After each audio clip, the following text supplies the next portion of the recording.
So Frank, thank you for joining us. Obviously, put a slight introduction together there, but if you don't mind, if you could tell, I'm sure if you're in the industry, I'm sure you'll know exactly who you are, but if you don't mind giving us an overview of who you are and what you're about, that'd be great. Yeah, sure. My name is Frank Coles. I have been in the maritime industry pretty much since I left school. And so that's 40 odd years. I was going to say, is it about 25? No. No, it's a while. I mean, I first went to sea in 1977. Right, wow.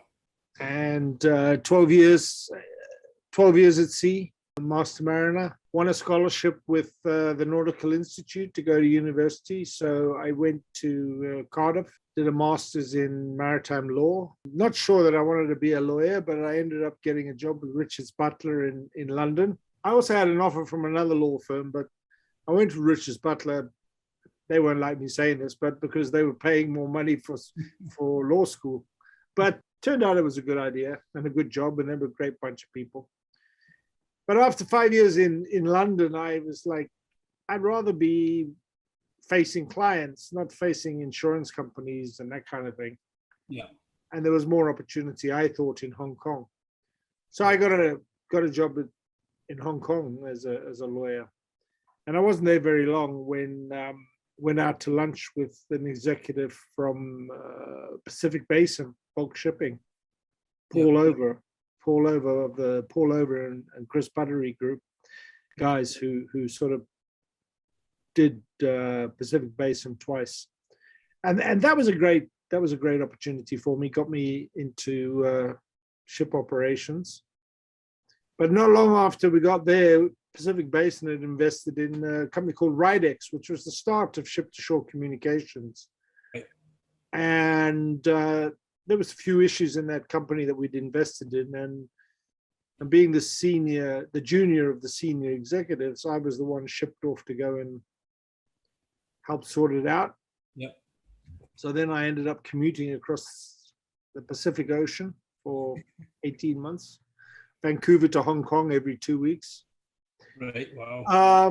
But I saw an opportunity because I could just see at that time, it seems a long time ago now, but satellite was just getting on board ships. Companies were just trying to do email from ship to shore, and I thought this is where it's going to be at. So I sort of aimed in that direction, and sooner or later, I was the CEO of Ridex. Brilliant. Yeah. So I went from that, and then I ended up working for Sperry Marine in Charlottesville, Virginia, doing IT and trying to launch satellite communications, integrating it with the bridge. That wasn't going anywhere. And then I got headhunted to Globe Wireless. I worked at Globe Wireless for about 12 years. CEO while I was CEO, we grew the business from 7 million to 100 million. From there, I ended up in MSAT as president of MSAT Maritime, significantly grew the maritime revenues at the time. Yeah. And after I left MSAT, I basically went and sat on the beach in the Cayman Islands for 6 months, scuba diving, working on my tan and my belly at the same time with a beer. And then the phone rang, and it was headhunter saying, come and be interested in running Transas, which was really crazy. So I went and joined Transas, and basically the mission was become the first non-Russian CEO of the group and sell it, which I did quite successfully for the shareholders. Then I wasn't sure what I was going to do after that, and I went, and the job as group CEO of Wallem was going, which was really interesting because Wallem is the oldest ship managers in the world. Yeah. Started the whole idea back 1901. Okay. Originally in Shanghai, then they moved the business to Hong Kong. And it was a name I knew very well from my previous time in Hong Kong. So talked it over with my wife, decided it was a good idea. Maybe it would be the last scenario, last hurrah, and went to Hong Kong. Of course, Sorry? So how long were you at Wallem there? 4 years? 2.5 years. Ah. Yeah, I arrived in Hong Kong October 2018. Yeah, so I joined in 2018 and began the process of trying to modernize the business. But shipping is entrenched in all sorts of problems of modernizing. Yeah. And I think it's very hard for the business to do it internally without some sort of shakeup from outside. I was in Hong Kong, and then, of course, had a great year in 2019. And then I remember sitting in Dubai. I'd flown my wife from America to meet me, and we were having a couple of days in Dubai. Right. And we were going to have about 5 days. And then after a day and a half, I got a call from the office, and they're stopping all the flights, and they're going to put quarantine in Hong Kong. And so we literally jumped in a taxi, went to the airport. She went back to America, and I went to Hong Kong. Right. And COVID began. Yeah. And I did that. We did that for nearly a year. And she would come over and have to do 2 weeks quarantine, right, in a hotel. And then she could come and stay with me. And then she'd have to go back to America. And then a month later, she'd come over, do 2 weeks quarantine, have a couple of weeks with me, go back to America. And it was just kind of stupid. And she had to go back because she was in the middle of getting her citizenship. So right. It was a complicated situation. Yeah. But at the same time, I started to see the way the Seafarer thing was going. And it really put me in a strange place, because as group CEO of Wallam, my principal responsibility was towards the shareholders of Wallam, and to the clients of Wallam. But directly linked to that, of course, was the treatment of seafarers. And I watched some of our clients / owners having a completely different respect for the seafarers and measuring it against their bottom line. We had some really good clients, so we had some really good owners, who would basically pay anything to get their crew home. They would even divert the ship and negotiate a settlement with the charterers. Wow. And then we had some other clients, US public companies, who they would play every trick in the book, lie to the crew, switch off the internet on board, do everything just so the crew didn't know what was going on, not get them home. And eventually it became more important to me to do something about that than to stay in a role where I felt disingenuous over the treatment of crew. Yeah. Well, I mean, it's a massive decision, and it must be a very, very tricky position to find yourself in. I mean, if you don't mind, like, there's obviously you've just went through your journey. Doesn't sound like you've been very successful at all over what was it, 35 years, 40 years. But can we come back to the COVID and the crew side a bit later? Do you mind if we just jump back to? No, not at all. Okay, excellent. So obviously you said 12 years at sea. Did you come from a marine family, a maritime family? Slightly. I mean, my parents were English, although we lived I was born in Rhodesia, or they call it Zimbabwe now. Yeah. But to me, it was Rhodesia because that's where I lived, and it was always Rhodesia. But my parents were English, they went out there. But my mother was from Portsmouth and had brothers and brothers-in-law in the Royal Navy. Right. So that was about the link. I mean, my father's side wasn't really associated with the sea. I mean, how did I come upon it? I mean, being expats, so to speak, we would come back to the UK and every so often. Right. And I sort of was more interested in seeing the world than doing anything else. So when I left, I just decided when I was about 12, I decided I was gonna go to sea. Yeah.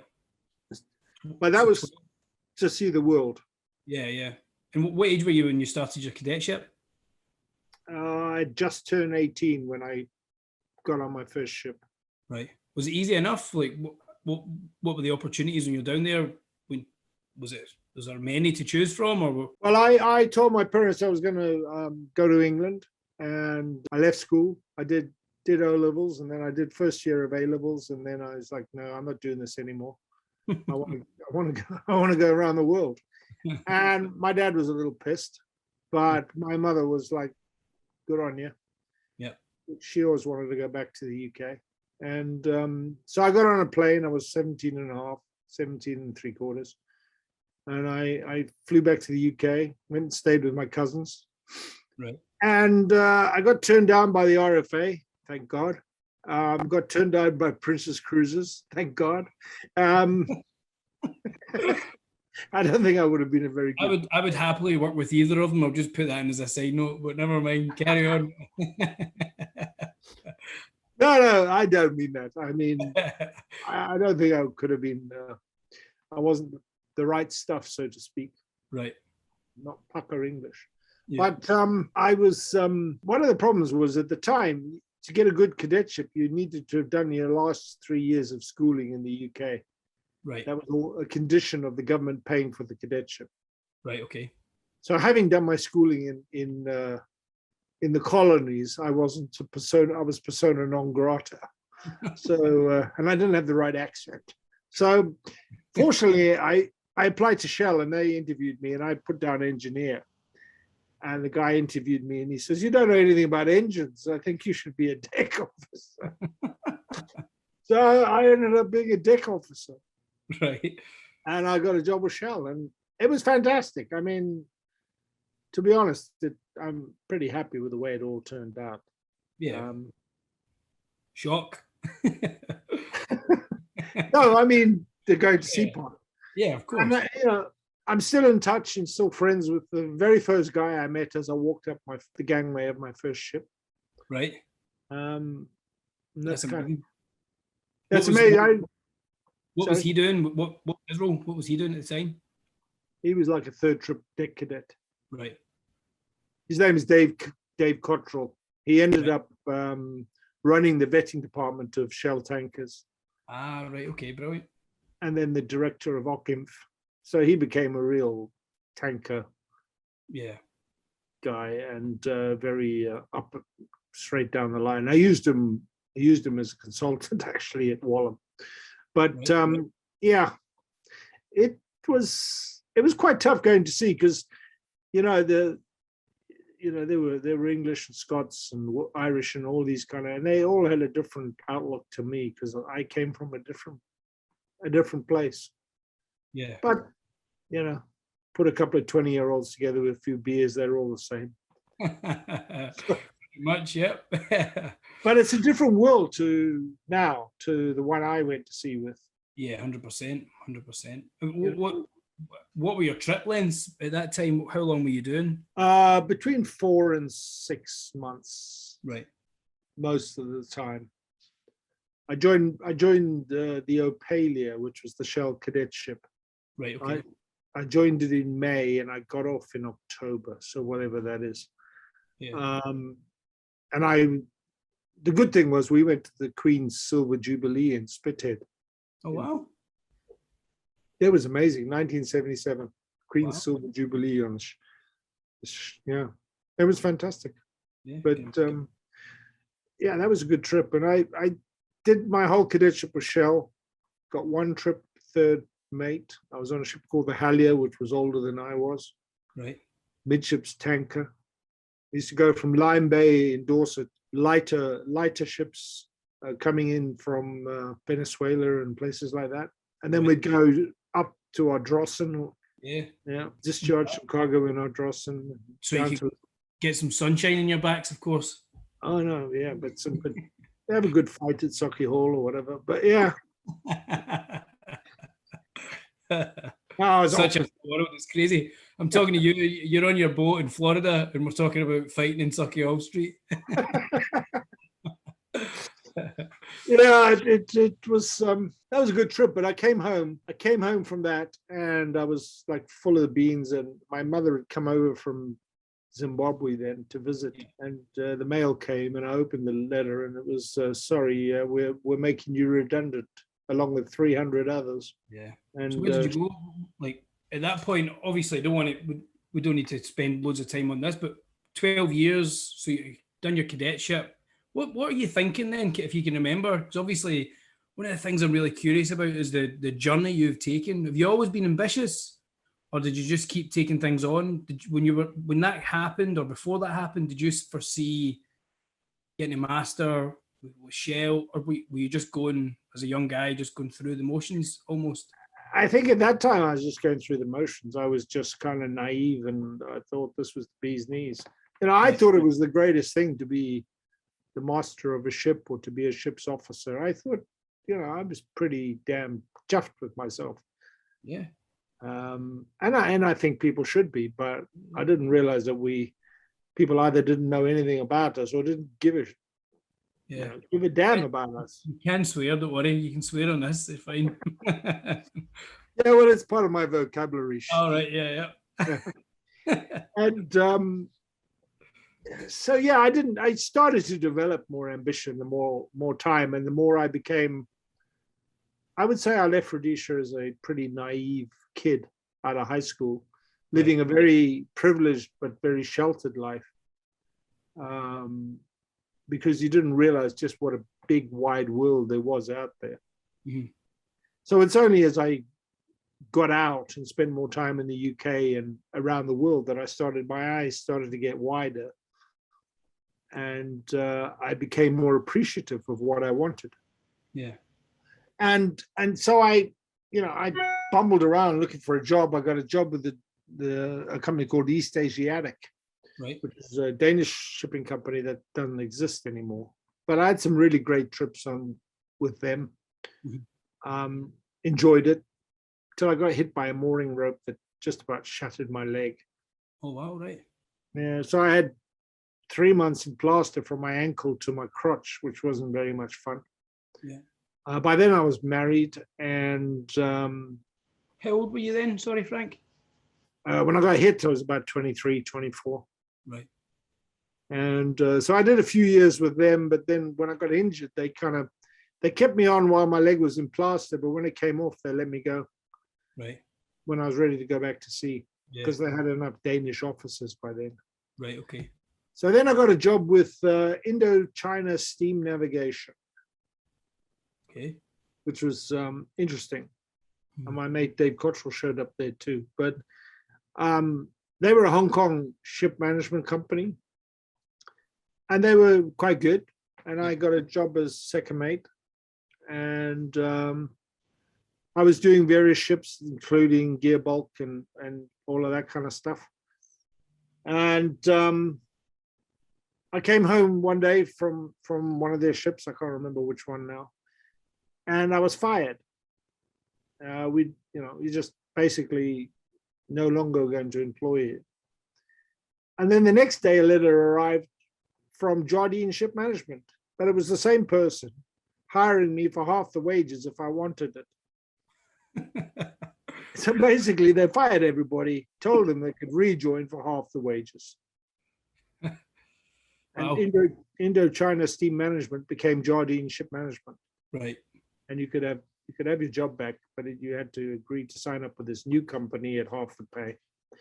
So I took it as a put money, but immediately started looking for something else to do. And by then I had mates. I think I'd gone back to Cardiff and got my mate's ticket. Yeah. And then it might have been time. Then I did a few more trips with them to get my master's. And then I got a job with James Fisher out of Barrow. Yeah. On the Pacific boats, the nuclear fuel. Yeah.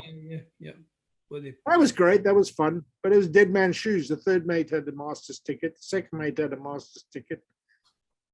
So it was just like, sit around. Nobody was going anywhere because the ships would sit in port for 3 months, and you could do a whole tour of duty just sat in Barrow Furnace. Wow, right. And the beer was good, even though it was a miserable place. But yeah, it's tough. It's a tough one to do. Yeah. And so at that point I thought, yeah. So I looked for another job, and I got a job with I forget Fleetway. I forget what they were called, the ship management company. But basically it was carrying bananas for Chiquita. All right, okay, yeah. So I was on a reefer boat, and I really enjoyed it. I enjoyed going 20 knots, and I enjoyed being on a old white boat. I mean, containers were starting to take over, but we were still carrying, bananas in boxes. Right. And that was Norfolk? Was it Norfolk? It wasn't Norfolk, no. Might be. It was run out of Southampton. It was something ship management. It wasn't Norfolk, though. So maybe it became that. The ship's name was Fleet Wave. Right. Okay. Yeah. Not sure. No idea. But yeah. I know they do reefers, but I can't remember. I don't know if it's Chiquita or a similar company that just struck a something. Yeah. There's not much in my head, but it struck something anyway. Then I had a 3-year-old and 3-year-old boy, and it was becoming harder and harder to go to sea. And I saw in the Nautical Institute magazine the opportunity for a scholarship to go to uni. So I applied, and I was very fortunate to become the first person to win a scholarship from the Nautical Institute, for this scholarship anyway. And that was it. I walked off a ship, thought, this is it. Good on you, man. Good on you. When did you? I mean, it's obviously you could perhaps see a couple of things that have obviously happened there, a couple of trips or whatever, been let go. Yeah. But I suppose anyone that's a seafarer that's listening to this, they know it. But then again, when you're in it, it's going to be a different kettle of fish in terms of like, wow, it just gets you, it puts you down. Whereas for yourself, you can obviously see now, looking back, that it was a step in the right direction to go forward. You've obviously taken a completely different route than most, in that you went to study law, and you were now a lawyer. Where, like, did you enjoy it? Did you struggle with it? Did you miss the industry? What was going on then?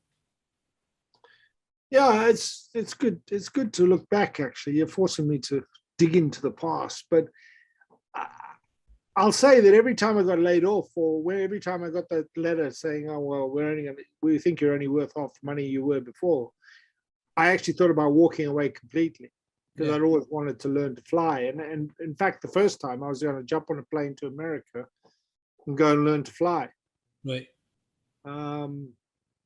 But when sorry, that's crazy. It's just, but I can see why. If you've got an interest. Yeah. Well, I ended up getting my plane eventually. I mean, we didn't come there, but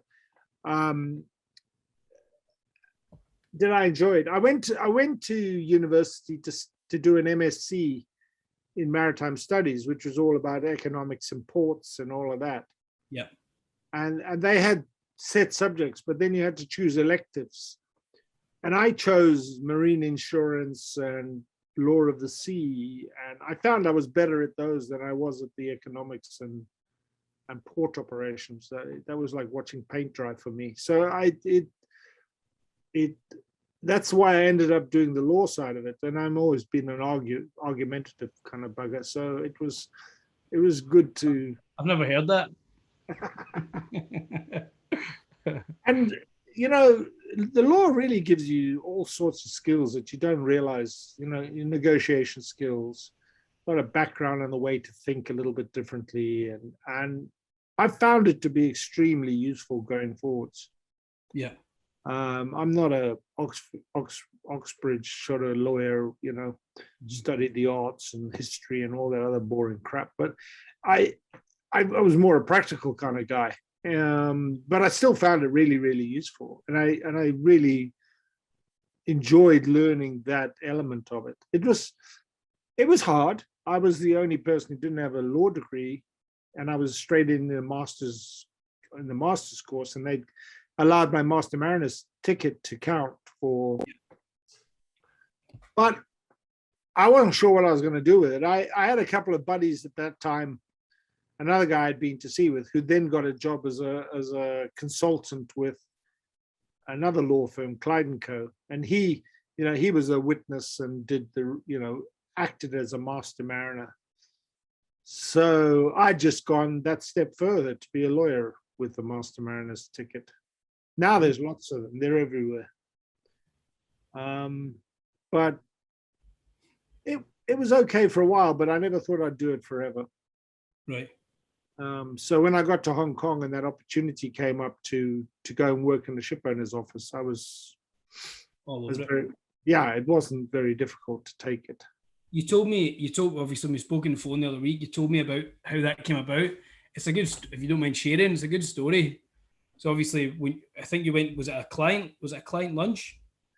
Yeah, it was a client lunch. I mean, another friend of mine who was also in the law firm, he said, well, I'm taking these two guys out to lunch. One was the general counsel and one was the chief operating officer of the company.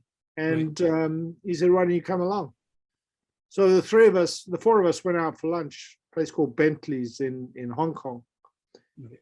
And 3 hours later, we were still there. It was a Friday afternoon, mind you. I take it that was probably arranged for about 2 p.m. then or so. Yeah, it's one of those. Yeah. And yeah, it was 3 hours, but we weren't consuming vast quantities of any sort of inebriation. But we were chatting away, and it turns out Paul Over asked me a question about bill of lading question, and I gave him an answer, and he said, well, that's not what the Swedish club told me this morning. I said, well, as far as I can see, it's perfectly fine to do it this way. So anyway, we talked for a while, and he said, you don't sound like you want to be a lawyer. You should think, we're looking for a director of operations. Maybe you should think about it. I'm gonna mention your name to the headhunter, and he'll be in touch. So I didn't think much about it until after the lunch, when I went back to the office, and he called me up and he said, oh, I've called the Swedish club. It turns out you're right and he's wrong. So I got all sorts of brownie points over that. And the next day, which was a Saturday, that was it. I was in this process of being the ops director. How old were you then? Were you still in your 20s then? No, I was in my 30s because I'd done my law. I'd been 5 years in London by then. I was 35. All right, okay, yeah. 36, 35, 36. Right. Yeah. And that was you back into probably what you love and what you're all about. Yeah, what I loved, and I still love it, and it was great. I actually once I had the opportunity to go back to Pacific Basin in early 2000s but I was already in California. I was in California then, right, working for Globe Wireless. Right. And to be honest, I'd spent a lot of time trying to get into America and be a part of, because I thought this was the place for opportunity. And I kind of wanted to see how far I could take Globe Wireless. And, we grew it from 2,000 to 10,000 ships, and from 7 million to 100 million in revenue. So it was a good journey. And there was a lot to learn about technology. And yeah, it was steep. Was it a steep? Did you feel it was a steep learning curve when you went into that then? Yeah, huge. How did you? As an individual, just as a guy, you've made this move. You've done what you've done. Obviously, you've been successful to date. But going into that, you must have been nervous. You must have been like, have I bitten off more than I can chew here, or were you? I don't want to put words in your mouth. I think I was lucky because while I was working for Pacific Basin and running Ridex, which was the company we'd invested in, I used to spend a lot of time just sitting in the office talking to the software developers and talking to the engineers and basically learning. Because what I had was I'd been put in there as owner's rep.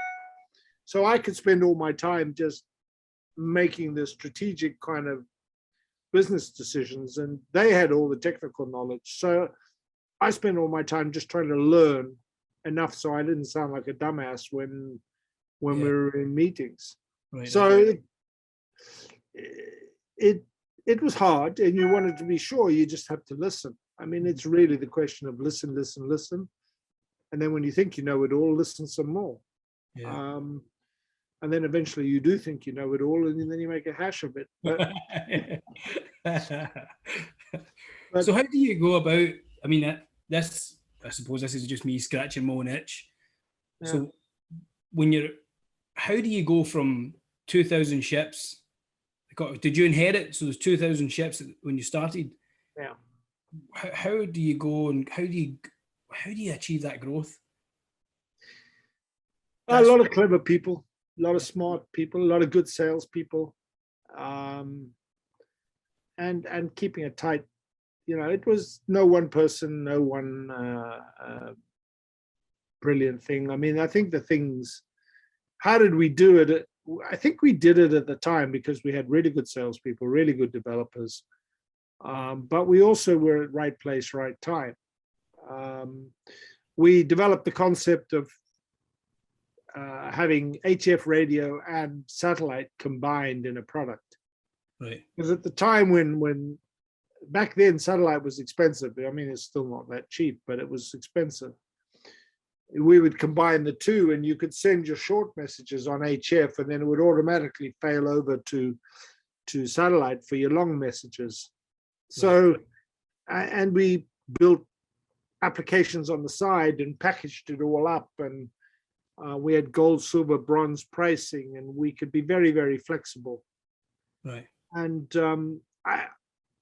it sounds really arrogant, but we were ahead of our time in terms of some of the solutions we came up with. Mm-hmm. And it just became the only solution that a lot of ship owners went for. Right. And part of it was also good customer support. We used leverage in terms of staff-wise. Was it just a lot of investment up front to knowing that you had the product, knowing that you could achieve what you could achieve, obviously with the right people in? At the beginning, I mean, obviously at the beginning we were running at a loss and leverage and a lot of people. But once you received critical mass, then it just became adding ships and adding solutions and adding. In the beginning, at one point we were doing 150 ships a month. Right. Adding 150 ships a month, right. and that was some going, I can tell you. Yeah. But in the beginning, it wasn't that good, and there were some hairy moments. We nearly put a couple of the other businesses out of the market by really going after them. But it was quite an accomplishment. It would be a lot harder to do today because there's a lot more choices out there, and there's a lot more solutions out there. And it was just, we were right in the very beginning of doing all of this stuff. You've spoken quite a lot about, obviously, technology, and maybe again, not trying to put words in your mouth, but the gap between, technology can do one thing, but you need to have the people that work alongside it. You just made a comment there in the current market. Where do you think it's just a case of there's too much choice, there's too many potential things, but then it can make things a bit blurry that you can't actually see the wood from the trees, and there's too much technology? Or do you think it's just something that the industry needs to get past and just wade through, and obviously some will fall away? What do you think? Yeah, I mean, that's we do a whole podcast on this topic. For any sort of change, I think you need four things, right? You need the technology, and you need the processes to work, and you need the people. And then finally, you need leadership. And what I mean by that is you need leadership that believes in the change, and you need leadership that will keep on the change when the going gets tough. Yeah. And because the biggest pushback in making change is not the technology. There's technology everywhere and it's available. The biggest pushback comes from the people who don't want to change because they're afraid of their job, or it hasn't been explained to them properly, or they've always done it that way, or there's any number of reasons why a human being finds an excuse. And if the leadership, and I don't necessarily mean the CEO, I mean the board as well. Yeah. If they don't stand by the change, then it won't happen. It'll fail. And if the board doesn't support the leader, it'll fail. And if the leader doesn't support his team and keep pushing it through, it'll fail. So we've got all the technology in the maritime industry, but we don't have the desire to change in some areas. And then that's one issue. Yeah. The other issue is all these startups are almost, there's too many of them. And it's really, really hard for them to, depending on which marketplace they're in, there's 60,000 ships. That's it. Yeah. That's not a lot of ships. That's very different to 360 million people in the United States if you want to launch a product. Yeah. And then why do engines why can they do changes to engines a bit better, or why can we come up with more modern engines? Well, because you've got Wärtsilä, you've got MAN, you've got ABB. You just got a few guys who are really in charge of the technology, and they will advance the technology. But if you start looking at companies that talk about voyage optimization or weather routing, or it's like a bag of bloody Smarties, and they all promise the same thing. And we are terrible at selling competitive advantage. And so no one's really come up with and shown the industry why it makes sense and how it makes sense in a really compelling way. And I think that's the most challenging thing in the industry. They see communications as a cost, not as a value. And unfortunately, when they make a decision to put technology in place, they leave the old processes underneath. Right. Okay. Yeah. And that doesn't help. There has to be a real desire. And it's another reason why I think some of the disruption is going to come from outside. I don't think you can disrupt something from inside. You have to come from outside. Yeah. And disrupt it. You might get some innovation from inside, but true disruption is going to come from somebody outside coming in and saying, okay, you bunch of dinosaurs, it's time to change. Yeah. No, fair enough. I mean, I suppose it's a different industry from so many. You can see on a daily basis, so you can just read books from people that have been successful in different industries, but that are probably, in fairness to the maritime industry, it's a harder industry to change. There's that much. I mean, some of the assets that are still kicking around are might when you started your cadetship. So it's there's that. I'm not sure about that, but yeah.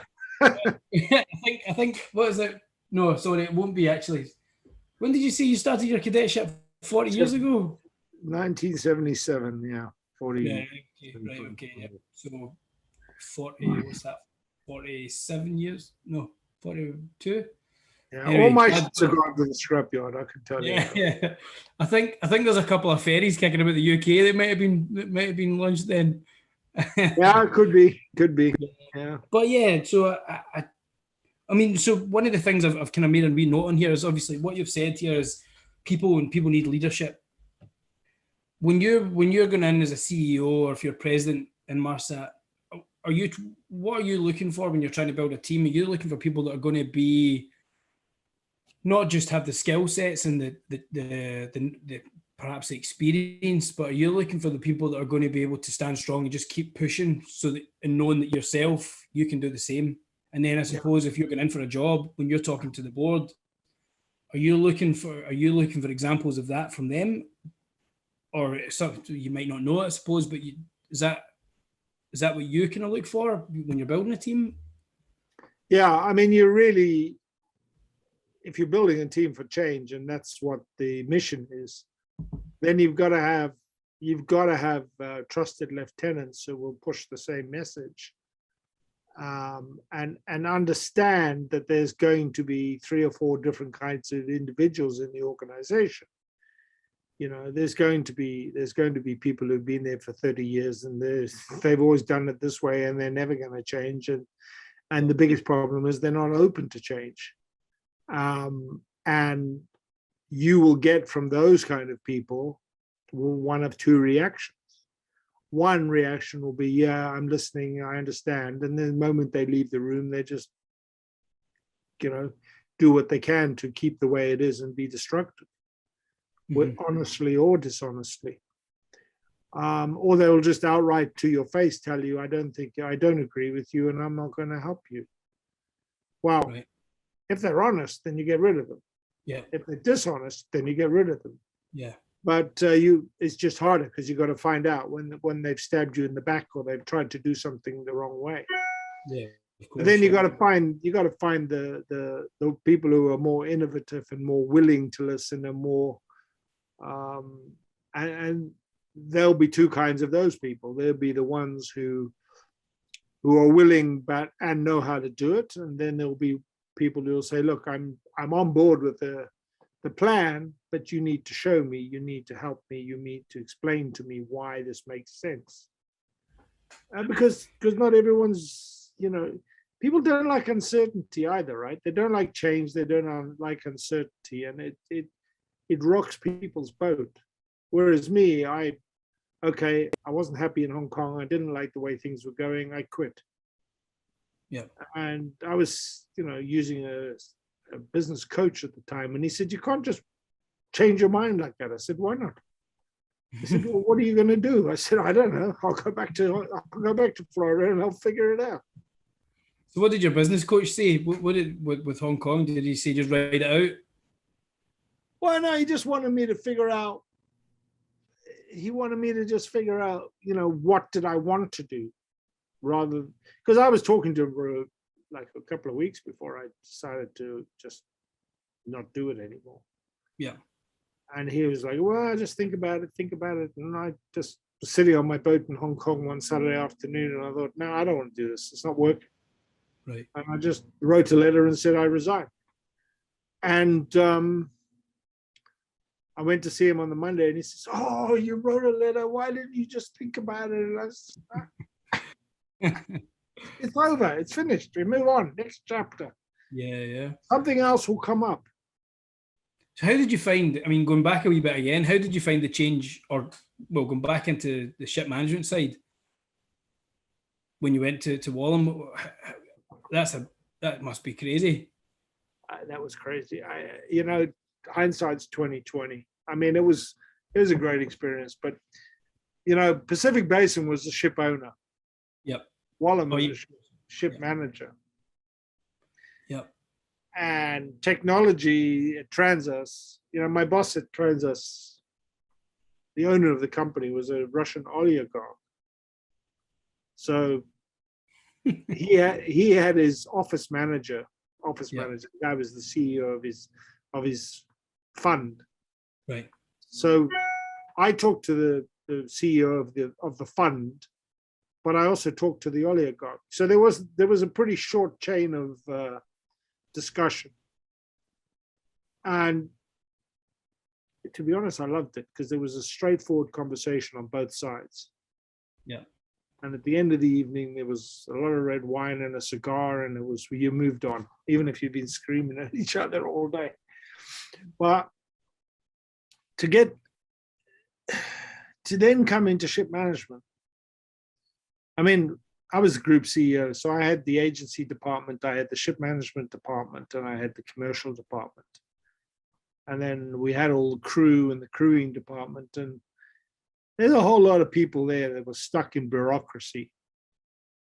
And I have to be very careful how I say it, but ship management is full of very bureaucratic people and very old-fashioned styles. And then also you're dealing with all these crew problems with COVID and everything. And I found it very frustrating. If you're a ship manager, and I take my hat off to the successful ones, because you're dealing with 50, 60 different ship managers, different owners, who all have different views about how the crew should be treated, how the ship should be maintained. It's quite frustrating when you want to do it the right way, but actually you are just you're the middleman for someone who's bought that ship. And while they mouth the right words about crew and they mouth the right words about maintenance, they want a champagne ship on a beer budget. Yeah, of course. but maybe managers, want a champagne budget to do a beer job. Yeah. So it was a struggle. It was a struggle because I don't want to say I have my standards, but I believe in the right thing. Mhm. And when I had resigned, I was talking to another ship manager in Hong Kong, a very famous one. Yeah. And he said to me, he said, Frank, when I heard you were coming to ship management, I wondered whether you would really enjoy it. Because he knew that I had that sense of right, Yeah. And Yeah. maybe well, I'm really looking forward to hearing more about obviously your experience with it, but it's been a difficult time, and I know a lot of people spoke to it, and it's trying their absolute hardest in terms of within the crewing side of things through COVID, to the point of tears, of people on the phone tears, and so I can only imagine what it's actually like in the office, and then constant pressure. And then, as you say, if you're then whether that's with an owner, it's different, because then you might feel as if you can actually influence a decision or keep putting pressure on. Yeah. Whereas if you're in a manager, it's you obviously you don't want to risk losing business, but at the same point you've got your ultimate responsibility, or one of them, that it's a juggling match. And then I don't want to put you in a position where I don't want to obviously ask too many details, but well, no, because I have to be respectful. But of course, I'll tell you that the Wallam Ship Management crew, the crewing department, deserve a medal. I mean,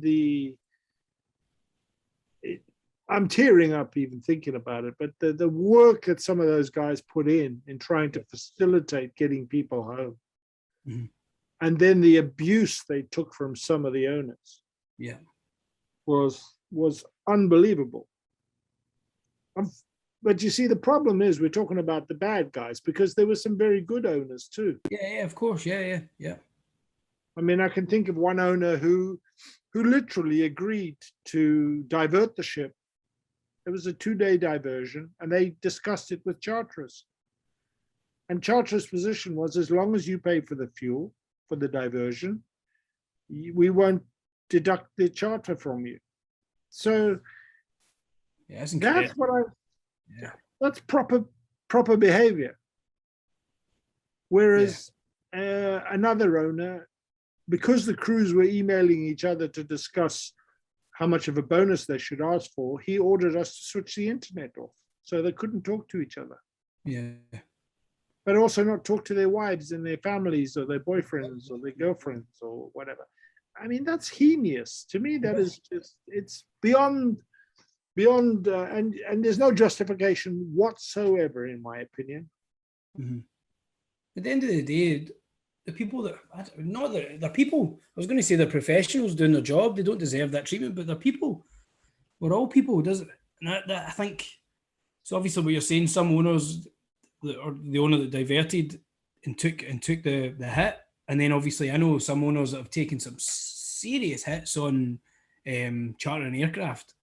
Yeah, it's you're like, wow, but good on them. That well, I suppose it just shows that there are, no matter what position you're in, there are still good people at the very top.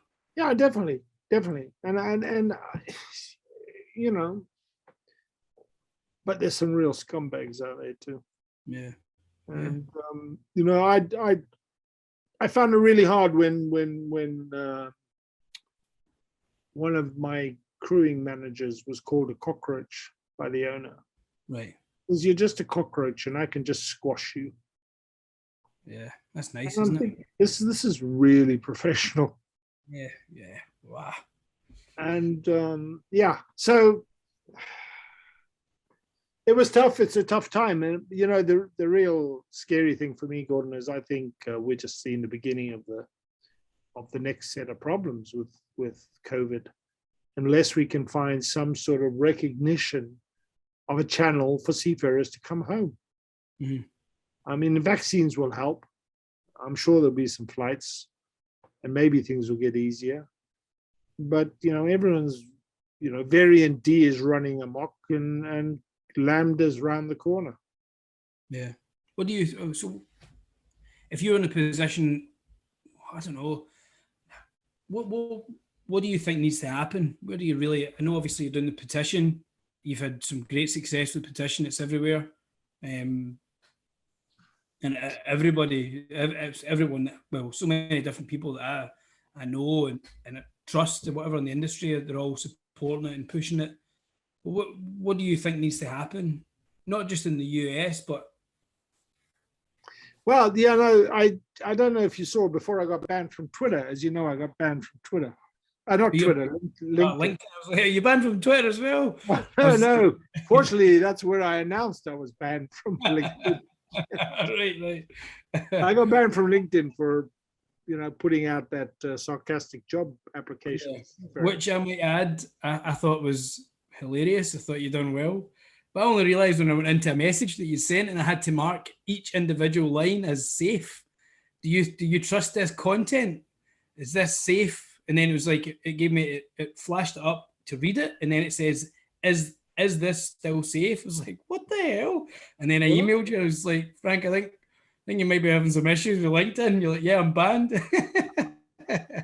Okay. Yeah, I got banned. I'm still trying to get re-energized in LinkedIn. But, it's been somewhat, it's been exhilarating. It's also been somewhat frustrating. Freedom released as well. Oh, right. I don't need to go look at LinkedIn anymore, but no, it's frustrating. Of course, it's a little bit frustrating, but I wrote a month ago, I wrote to Biden and I wrote to Boris. Yep. And I wrote to Ron DeSantis, the governor of Florida, and I wrote to my Senator Rubio. Right. And I wrote to my representative, who is Bill Posey. And I wrote them all the same letter, except with a little twist. Right. Like I said to Santos and Posey and Rubio, you're all talking about the cruise industry in Florida and the supply chain and blah, blah, blah. So how about you doing something and making Washington change? And I wrote to Biden. I'm not sure he can read anyway, but and I wrote to Boris. And the only one who has replied is the British government. Right. And I put the letter up I put it up on Twitter because I don't know if I put it up on LinkedIn because I'm not sure it was before or after, but I think it was before. Right. But they wrote a nice letter, but basically they recognize the problem and they are trying to get everyone to come together to provide a properly organized way for seafarers to get home. I mean, everyone uses this term essential workers and all that, but it doesn't actually mean anything unless there's some sort of established protocol, some sort of established method of getting everyone home, and an acknowledgement that there's a green channel for seafarers where they don't have to apply for visas, where they, as long as they're vaccinated, they get a channel to the ship, from the ship, and get to go home and get to join the ship. But this idea that you fly to Manila airport, you do 2 weeks quarantine in Manila, then you fly out of Manila and you arrive in Singapore and do 2 weeks quarantine in Singapore, and then you get to join your ship. Yeah. I mean, and yet people can go on holiday. I mean, it's ridiculous. Just ridiculous. Yeah. Yeah, that's one of the things, as you say, holidays, people can go. I mean, I'm convinced, you'll probably know better than me, but I'm convinced that some people that had spoken to, they were flying into China, but then they had to, if they were flying from, they had to do quarantine where they flew into it and then quarantine in the port city. Yeah. Got there as well. I didn't want to just say that as if, it's for as if it's gospel, but I mean, how? Well, we had it. Yeah. We had it. Yeah. And then you're supposed to, I don't know how you're supposed to, I genuinely don't have a clue how you're supposed to try and pull all that in together to then do a crew change. It's changing all the time, as you say. It just,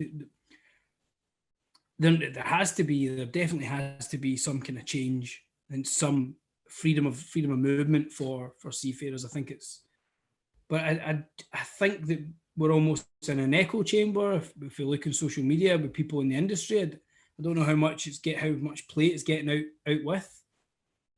I don't know. They done a thing. I don't know. I don't really. What do you think? Do you think it is within it? Is it's an echo chamber, or do you think that there's been more and more noticed out with? I think for the longest time we've been shouting at each other, without a doubt. And it's been used by some people just to enhance their media presence in the magazines and all that other stuff. But because they want to sell more coverage. But to be fair, everyone's had a bash. I mean, but we've all been yelling at each other, and the real answer is that unless we can influence government, we can't change anything. Yeah, true. So we get the occasional article in Reuters or Bloomberg or New York Times, or the BBC does quite well sometimes. But it's not driving real change. It's not driving real change because it's not hurting anybody in their pocket. Mm-hmm. Yeah. Kind of why I said there needs to be a strike. But of course, I mentioned a strike once, and somebody said to me, Frank, if you ever want to work in the industry again, don't mention that. Yeah. So I did mention it, and I got a nasty email from somebody who said it's not your job to call a strike. I said I didn't call a strike. I said I think a strike would make a big difference because people will get hurt in the wallet. I don't want to strike. That's not what we do, right? Yeah. But yeah, I get why you can come to that conclusion. Of course you can, but as you say, it's not. I don't know. It's just. But in what world is it okay to keep someone in a metal box for 15 months, not allow them off that ship, not give them medical treatment, and expect them to keep delivering your drugs, your medical supplies, your food, your car, your clothes? But it's okay because you're from a third world country, so you can just stay there for 16 months. Yeah. In what world is that okay? Crazy. Absolutely crazy. There's almost, for me, when I look at it, I think there's a golden opportunity for a government, any country in the world to just say, do you know what? We're going to take the lead here, and they'll end up being they'll be the hero of it. There's an opportunity for anyone to come in and say, yeah, we can put something together and support it and start the ball rolling. But the fact that nobody's done it, I don't know. It's just. I mean, yeah, the letter from the UK says, "Oh, it's too difficult to get people because everyone's acting differently." Well, I get that everyone's acting differently. That's the whole point. Yeah. I mean, to be fair to Europe, Holland has been fairly open and useful. The UK hasn't been too bad, but you're not in Europe anymore. And then the US. The US, you can get crew in and out in the US. There's a bit of a problem with visas in the US, just like there's a bit of a problem with Schengens in Europe. But for God's sake, do you really want these seafarers? I'm sure they'd happily walk down the gangway into a bus and be taken to the airport. Yeah. They don't want to run away in your country, I mean, so I don't know what the answer is. I do know what the answer is. I just don't know how to get some of these, but the seafarer doesn't vote in these countries, so they don't really care. The politicians don't really care. They'd rather have you stand on the street and clap for the nurses. Yeah, which is obviously, there's nothing wrong with that, but I get what you're saying. Well, there's a lot wrong with it. Right. You stand on the street and clap for nurses, but you give them a paltry pay rise. Yeah, of course, yeah. I just mean the gesture from the. No, of course not. Of course, I know what you mean, but.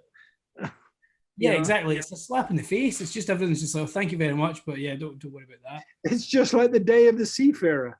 We'll all sound like freaking horns. Meanwhile, just stay another month. It doesn't matter. Yeah, crazy. So yeah, So that let's not go. Obviously, it's a tough time. Things need to be addressed. Things need to be spoken about. We don't want it to be it's just like too negative about obviously the industry. There's still a lot of people out there doing it yeah, and absolutely smashing it for everyone. sure. So for anyone that listens to this that might be a seafarer, that's thinking about maybe coming ashore or whatnot and has had the knocks that you had, obviously you get let go, and then the next day you get an offer of half your pay or whatever it was. You get let Yeah. go as soon as you have an injury, as soon as you're better, see you later. That then thinks that they might, they feel as if they've got something in them that they really want to go ahead and push on. What would you say? What advice could you give to anyone in that position? You know, no matter how afraid you are, I think you just have to put one foot in front of the other and jump, because something always comes up. Right. It always comes up. And the worst decision is no decision. You just do it, because there's always something around the corner. There's always an opportunity around the corner. And if you've got an idea, go for it, because I can sometimes overanalyze things, and I can sometimes be in fear of change. But I think seafarers are incredibly resourceful people, and they have incredibly good. They have fantastic work ethic. Most of the ones I've ever met, and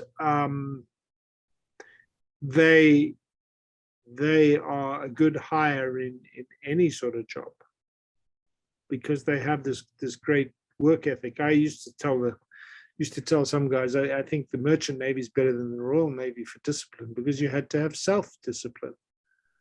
Right. In the military, you have discipline because if you do something wrong, you end up in deep doo-doo. Yeah. But in the merchant, you have to have discipline because you got to take care of yourself, right? And I think anyone who is thinking, there's lots of jobs ashore in the maritime industry, but there's lots of opportunity outside the maritime industry as well. Very true. Yeah. Very true. And so I just think for anyone who's thinking they don't want to be stuck in the job they're in, they should just take a leap. Take a leap, because there's always an opportunity around the corner. Brilliant. We'll take that. So, what about yourself? What's next for Frank Coles? Sorry. Yeah, well, you see, having given all this sage advice, we then come to the place where I keep saying to my wife, "What am I going to do?" She says, "You just need to make a decision." Yeah. To be fair, you're not in a very bad spot. Is this the boat you're on? Is this your new boat, or is this a boat you've had for a while? No, this is my new boat. Right. Okay. Yeah, so yeah, and it's nice. It's pretty good. I mean, I'll show you a little bit if you want. This is we're on the bridge. I don't know how much you can see. Yeah. That's my wheelhouse. But yeah,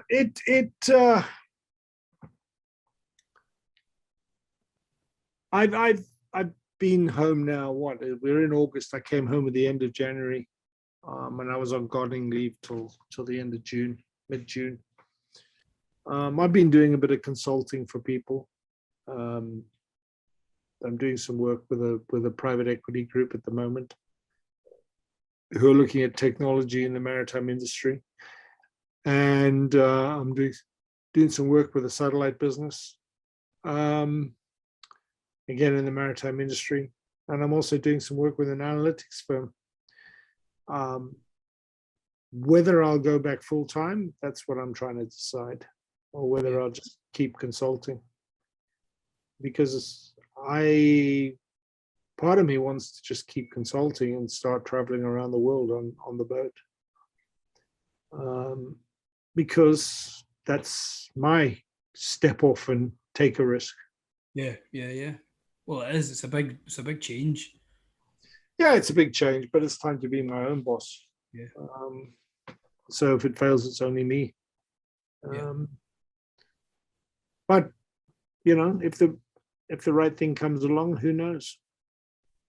I'll try and help you find that then. That wasn't the job application, but yeah, it's exciting.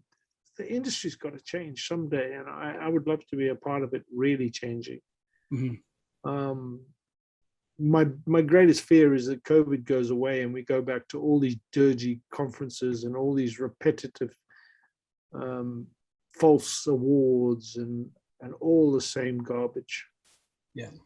We keep drinking the same Kool-Aid. Yeah. Well, let's see. But anyway, thank you so much for joining me. It's been really, really good to have you on.